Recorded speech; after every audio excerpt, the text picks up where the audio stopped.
Good evening, Ms. Cuffie. Good evening.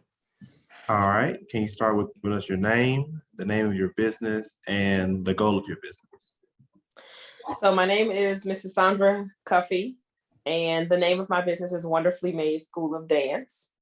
And the goal of my business is basically to teach dancers of all shapes and sizes in various dance genres, as well as having a spiritual background in dance. Just making sure that they understand that no matter what society tells them, that they're wonderfully made because of what God sees them as. So, Okay. How long have you owned your business?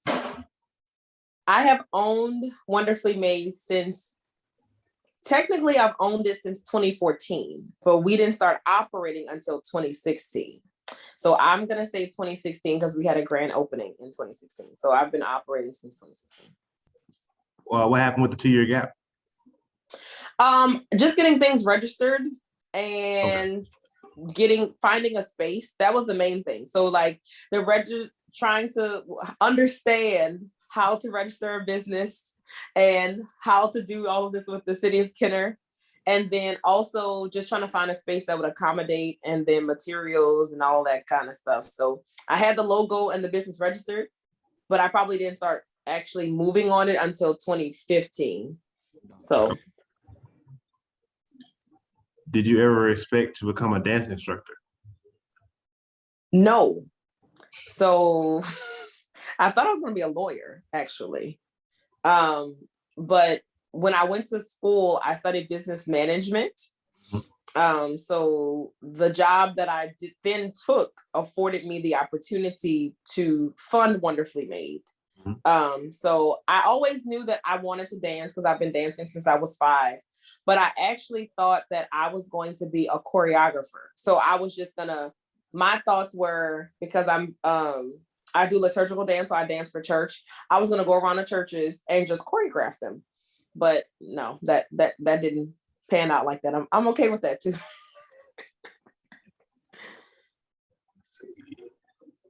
What made you start your business? Well, I started actually in college. We had a business plan competition, and they just basically for the business plan competition, it was a requirement that we did it. So we came up with a business plan, and I literally, like, I can't even really say that like I sat down and kind of like did like a brainstorming exercise. The Lord just kind of gave me the name of it, because I've never been like what society defines as a dancer's body. You know, they have this specific thought in their head, but I've always wanted to dance. And so I always used to tell myself that, you know, I'm beautiful just the way God made me. And so Wonderfully Made literally came to my head. I wrote everything down for the business plan, all of that stuff. And I submitted it, and I actually got second place. And so I was like, oh, okay, that's a cute little assignment. And then God was like, no, I want you to do this. And I was like, I'm not opening no studio. I'm not doing that. No, that's for other people. But the more I kind of read into it and stuff like that, the more I already knew I was equipped, you know, because like I said, I've been dancing since I was 5. So, and then everything else, God did the rest for me. So I guess. Can you give us any examples of struggles that have come along with owning a business? I don't necessarily say it is a struggle. It may be a challenge. Because of the dance or because of the market I'm in, my customers, I wouldn't say are inconsistent, but it's a cyclical kind of business, if you would. So it's like you may have 100 students that you start out with, but at the end of the season, you may have 70. So it's almost like you kind of have to, unfortunately, like expect some people to go. And I don't like that, because I'm a people person and I get attached to people very easily. So, you know, I think that's one of the challenges, definitely, because I mean, it's just the nature of the business, right? Like, it's just, people move away, or people, the dancers get older, especially some of my little girls, and they decide dance isn't for them anymore. And that's fine. I completely understand that. But it's like you make an attachment to them. So it's almost like one of your family members or your friends that you don't get to see anymore. So I would say that's a challenge. But I mean, an upside to that challenge is also like every season of Wonderfully Made, we've increased.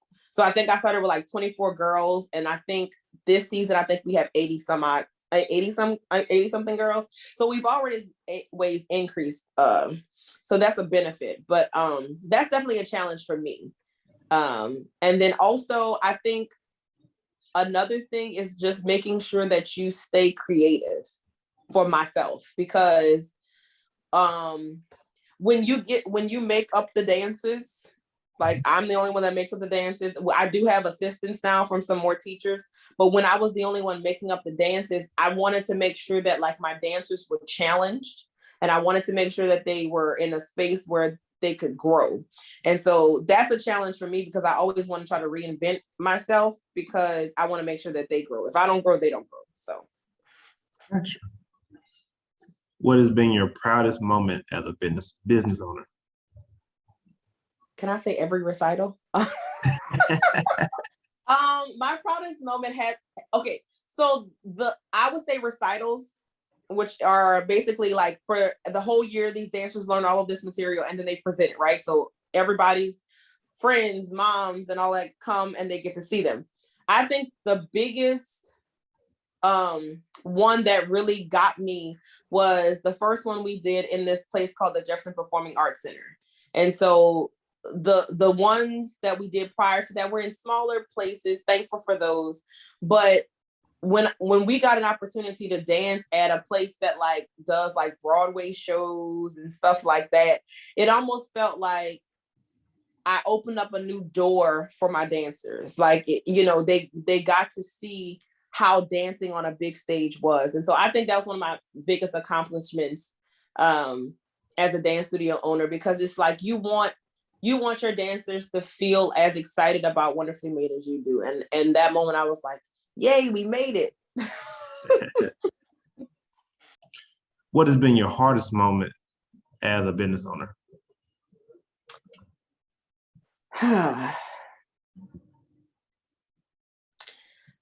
I remember when the recital it wasn't canceled, it was postponed. That one was interesting. I think this is always a drawback for me, because we have recitals in the summer. It's the height of hurricane season. And I think it was Masterpiece. Was it Masterpiece? I think it was the fourth season. We had a hurricane that was coming the week of the recital, and I was trying my best to keep it on. And the venue called me and was like, well, no, we have to cancel and postpone it. And so we literally had everything ready, like tickets, everything was done, the dances were done, everything was ready. And we had to push it back, like, I want to say like a month and a half, because I think the recital was originally supposed to be in end of June, maybe, or July. And then it didn't happen until like August. Looking back on it, I'm grateful for it. But in the moment, that was that was hard, because I didn't want to let my dancers down. I felt like I was letting them down. But everybody was able to make it. And I mean, I think we probably had a better turnout because everybody was able to come. Another challenge I will say is balancing between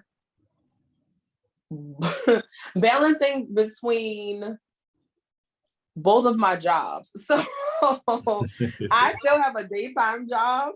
And so I work Monday through Thursday, but I also have stuff I have to do on the week before I get to the studio. So whether that's choreography, whether that's something for the recital, something like that. So I just sometimes time management, especially as an entrepreneur, can be very hard because you're not on someone else's clock. So you can sit here till midnight and work on stuff, but you're like, oh shoot, like, I haven't eaten, or oh shoot, you may have a spouse, and I need to go out on a date with them, stuff like that. So I think time management is always going to be, it necessarily is not going to always be a challenge, but you just always have to be mindful of time management. So. What advice would you give someone that wants to dance, but she feels like she is too old or doesn't have enough time? Child, you ain't too old. And I have some older ladies in my school, and they'll tell you, it's never too late. I think if you have a passion and a desire to dance, I would say go for it. I feel like the way dance is being set up now, there are more dance studios that are starting to offer classes for adults. I actually took, because like, to be honest with you, the way the dance industry is, you take classes through your senior year, and then after your senior year, you're done.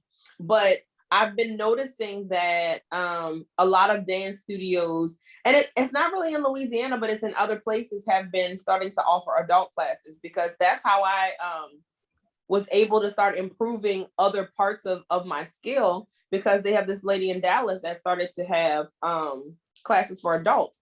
So I would just say, if you want to dance, find a place. If you have a passion, find a place to dance and just stay committed.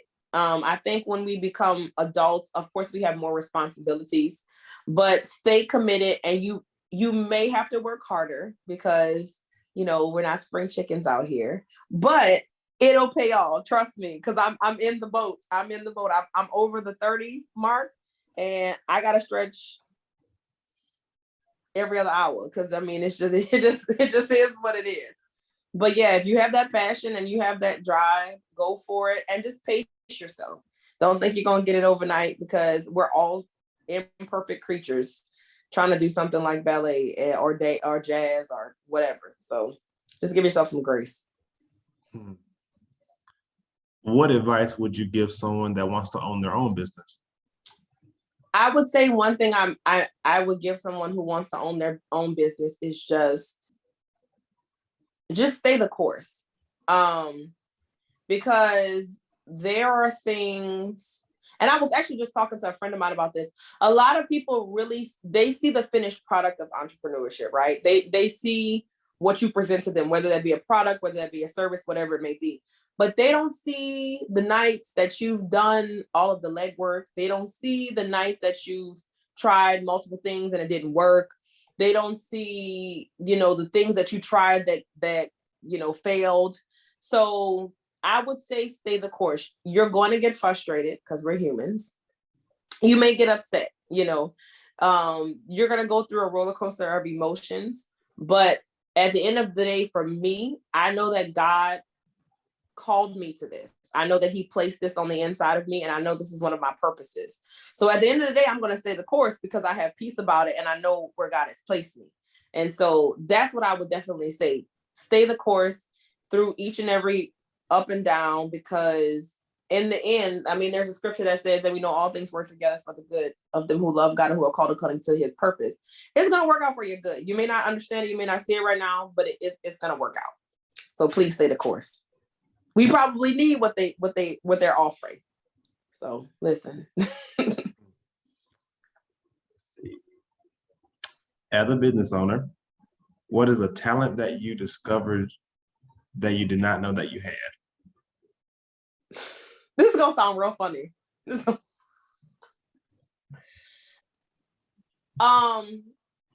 Not a seamstress. I don't want to say I'm a seamstress, but I found out how to measure for costumes. Is that weird? That's weird, because okay, so I'm not really handy at the measurement stuff, but for me, because we have to size girls every season, I've learned how to measure girls. I would have never thought I'd know how to measure somebody's inches and their inseam and their girth. That would have never came to mind. I will say another thing is, I actually put in our dance floor. My husband and I put in our dance floor. So we're technically contractors, low key. We had to get a new dance floor, and the lady that we ordered from made it seem so simple, but our studio is so big that probably wasn't the best idea. So we literally picked up the old floor, put the base of the subfloor down, Didn't put the stuff that goes on the top of the floor for the dancers to dance on, put the trim around, all of that. We did it in 2 weeks. We did it over a holiday break. So yeah, I'm a contractor low key now. I won't do it no more though, but I'm calling somebody next time. As a business owner, what is the skill that you thought was underdeveloped? Conflict management. I don't like conflict. I'm a very outgoing person, but I do not like conflict. I try to avoid conflict.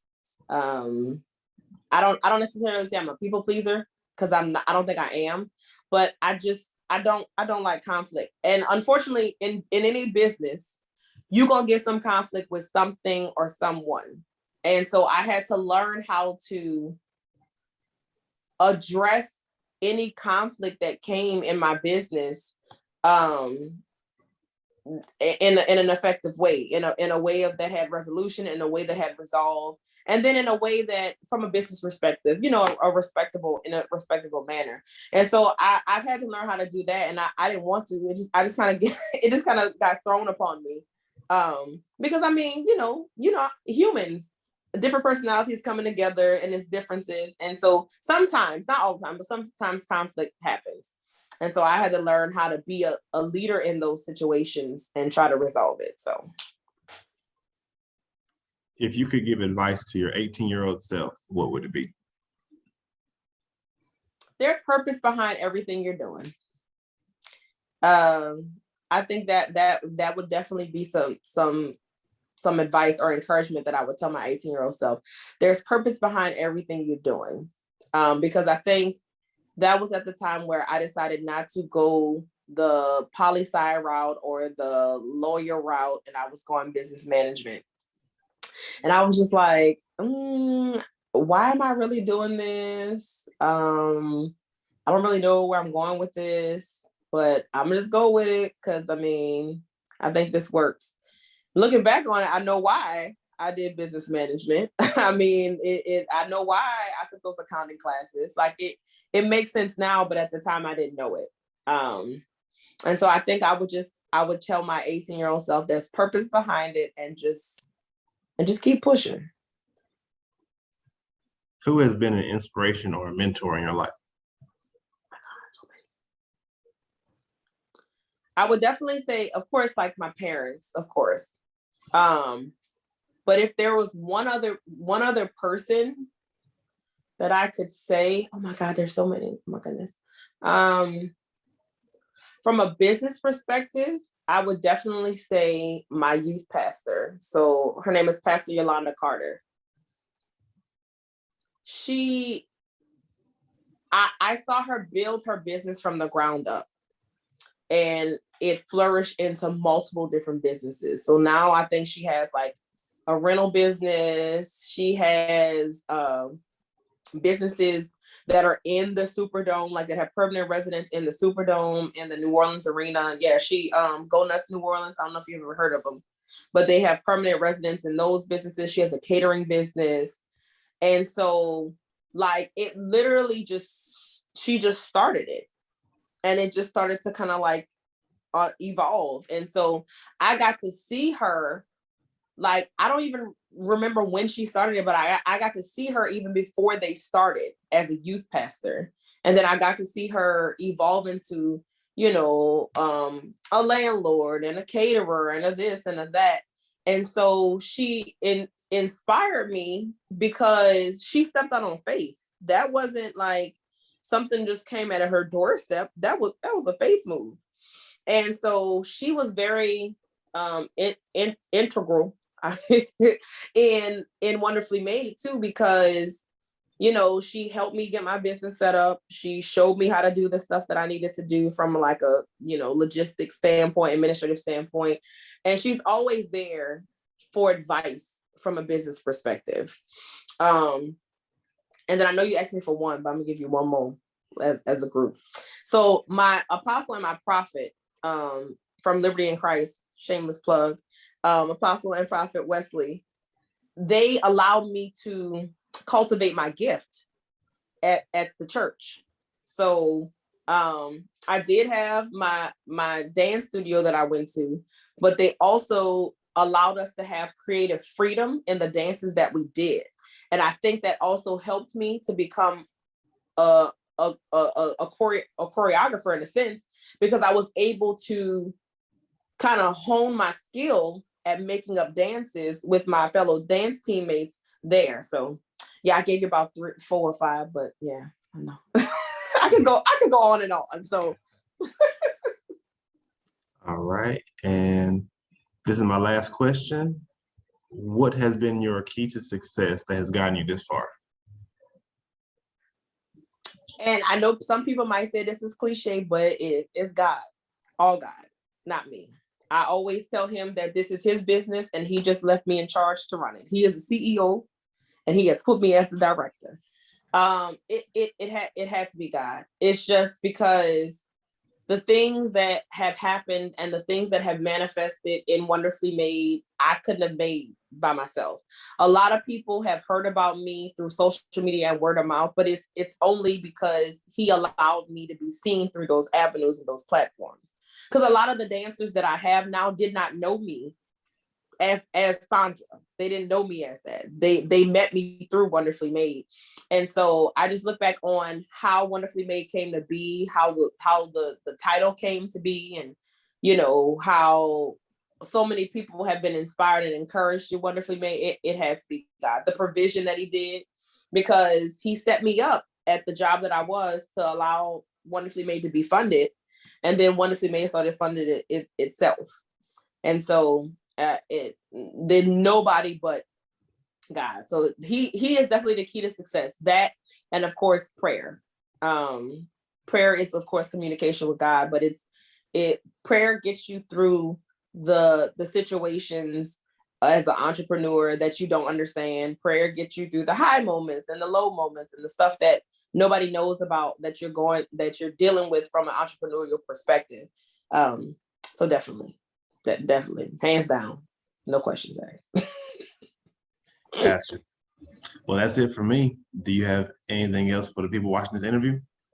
No, I want to thank you so much. I feel so appreciated for having me, interviewing me. And, you know, I just want to tell everybody out there that is watching, you know, if you're an inspiring entrepreneur, like I said, stay the course.